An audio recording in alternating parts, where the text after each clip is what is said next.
ہم لکھ رہے ہیں قائد اعظم محمد علی جناح کے متعلق ایک ایسے۔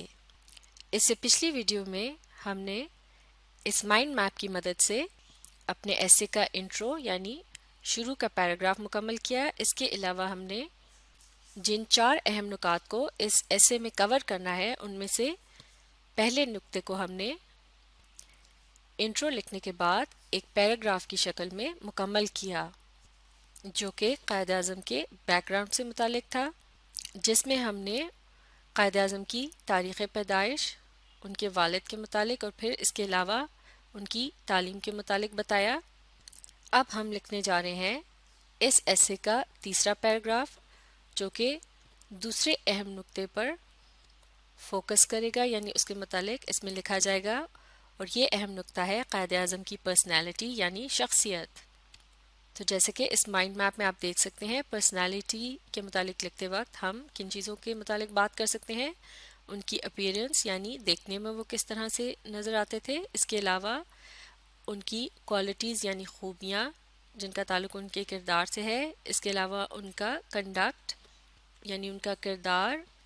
تو اب چونکہ ہم ایک نیا پوائنٹ لکھنے جا رہے ہیں، لہٰذا ہم شروع کریں گے ایک نئے پیراگراف سے۔ تو اب یہاں قائد اعظم کی شخصیت سے متعلق بات کرتے ہوئے ان کے لباس، بول چال اور رہن سہن سے متعلق بتایا جا رہا ہے۔ Such was his tall character that in a very short span of time, a man who used to wear English dresses, speak in an English accent, and live in a beautiful house won over the hearts of millions of Muslims of the subcontinent. یعنی قائد اعظم کی شخصیت اتنی بلند تھی کہ ایک بہت ہی کم عرصے میں ایک ایسا آدمی جو کہ انگریزی لباس پہنتا تھا، انگریزی لہجے میں بات کرتا تھا اور خوبصورت گھر میں رہتا تھا، اس نے بڑے صغیر کے لاکھوں مسلمانوں کے دل جیت لیے۔ اب ہم اسی پیراگراف میں قائد اعظم کی دیانت داری کے متعلق لکھیں گے، کیونکہ اس کا بھی تعلق ان کی پرسنالٹی یعنی شخصیت سے ہے۔ تو اب یہاں بات کی جا رہی ہے قائد اعظم کی ایمانداری سے متعلق۔ Throughout his life, Jinnah never compromised on his dignity. Once, when a grateful client wanted to overpay him, not only he refused but returned the extra amount. یعنی اپنی تمام عمر کے اندر جناح نے کبھی بھی اپنی عظمت کا سودا نہیں کیا۔ ایک مرتبہ ان کے ایک موکل نے خوش ہو کر انہیں اس سے زیادہ پیسے دینے چاہے جو کہ طے ہوئے تھے، تو نہ صرف قائد اعظم نے وہ اضافی رقم لینے سے انکار کر دیا بلکہ اس شخص کو وہ رقم لوٹا دی۔ تو اب جیسا کہ یہاں ایک اہم واقعے کو بھی شامل کیا گیا ہے، ایسا کرنے سے ایسے مضبوط ہوتا ہے، لیکن ایسے کسی بھی واقعے کو شامل کرنے سے پہلے آپ کو اچھی طرح سے دیکھ لینا چاہیے کہ وہ حقیقت پر مبنی ہو، اور اسی طرح کے اہم واقعات کو شامل کرنے کے لیے آپ مختلف کتابوں سے یا انٹرنیٹ سے بھی مدد لے سکتے ہیں۔ اب ہم اسی پیراگراف میں شامل کریں گے ان کے کردار سے متعلق ایک بہت ہی اہم بات، جیسا کہ وہ جب بھی کسی بات کو کرنے کا فیصلہ کر لیتے تھے تو پھر اس سے پیچھے نہیں ہٹتے تھے۔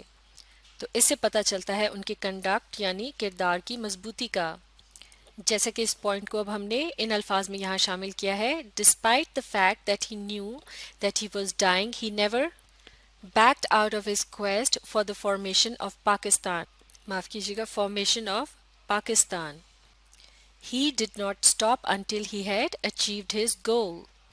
یعنی باوجود اس بات کے کہ انہیں یہ علم تھا کہ وہ اب زیادہ دیر زندہ نہیں رہیں گے، لیکن پھر بھی وہ اپنے پاکستان بنانے کے ارادے سے پیچھے نہیں ہٹے، کیونکہ وہ تب تک نہیں رکتے تھے جب تک کہ وہ اپنے مقصد کو حاصل نہ کر لیں۔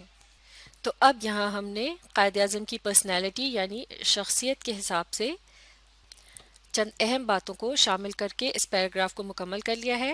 اس طرح سے ہمارے ایسے کا دوسرا اہم پوائنٹ کور ہو چکا ہے۔ اب باری ہے تیسرے اہم پوائنٹ کی، یعنی Quaid Azam as a lawyer. تو چونکہ یہ ایک نیا پوائنٹ ہے، لہٰذا اس کے متعلق ہم ایک الگ پیراگراف میں لکھیں گے۔ تو جیسا کہ مائنڈ میپ بناتے وقت ہم نے چند اہم نکات کو سامنے رکھا تھا کہ Quaid Azam as a lawyer successful یعنی کامیاب تھے، پاپولر یعنی جلد مشہور ہو جانے والی شخصیت، گاٹ فیم ارلی یعنی انہیں بہت ہی جلدی شہرت مل گئی تھی.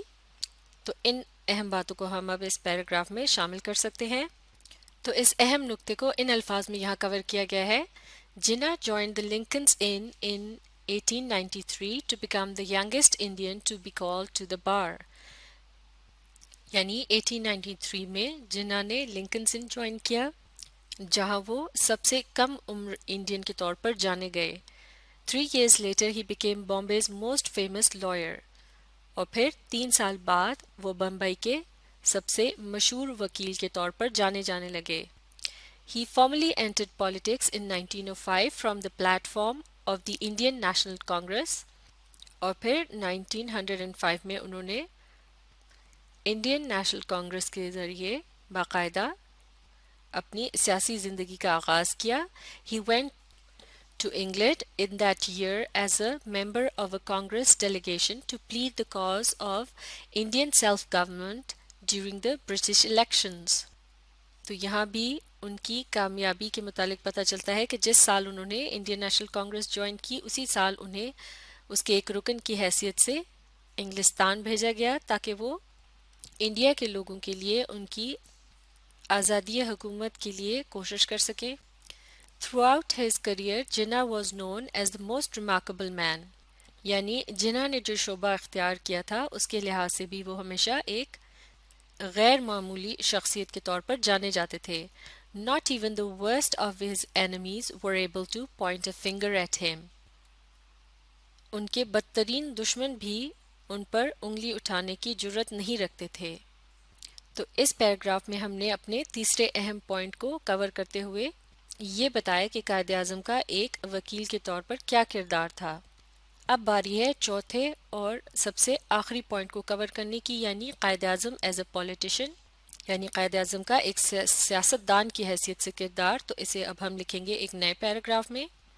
تو اب یہاں قائد اعظم کے سیاسی کردار کو ان الفاظ میں بیان کیا گیا ہے.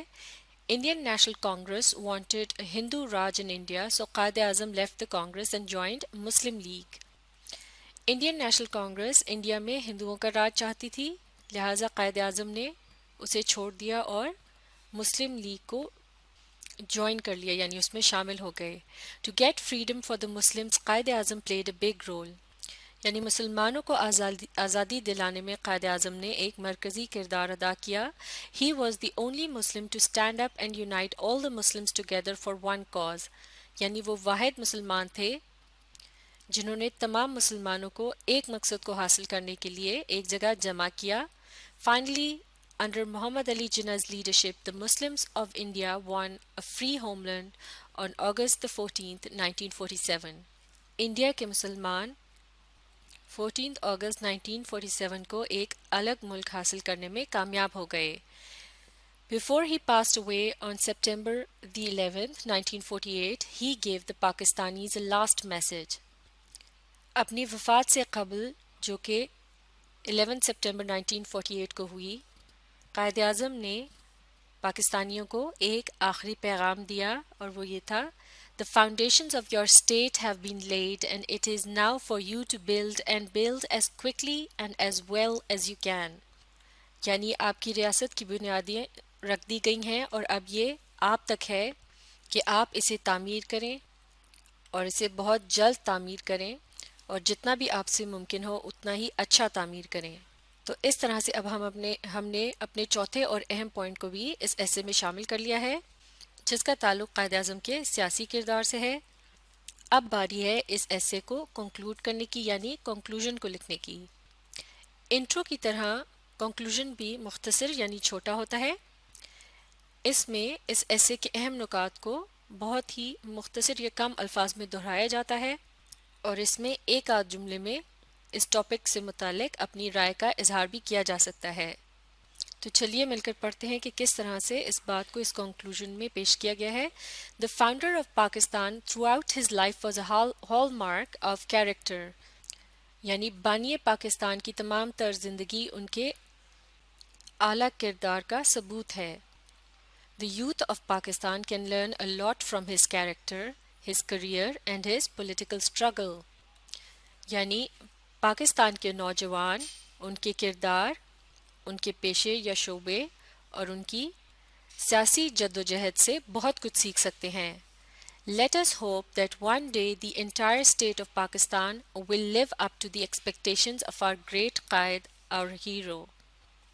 ہم مل کر یہ امید کرتے ہیں کہ ایک دن پاکستان کی پوری ریاست اپنے قائد کی امیدوں پر پورا اتر سکے گی، وہ عظیم قائد جو کہ ہمارے ہیرو ہیں۔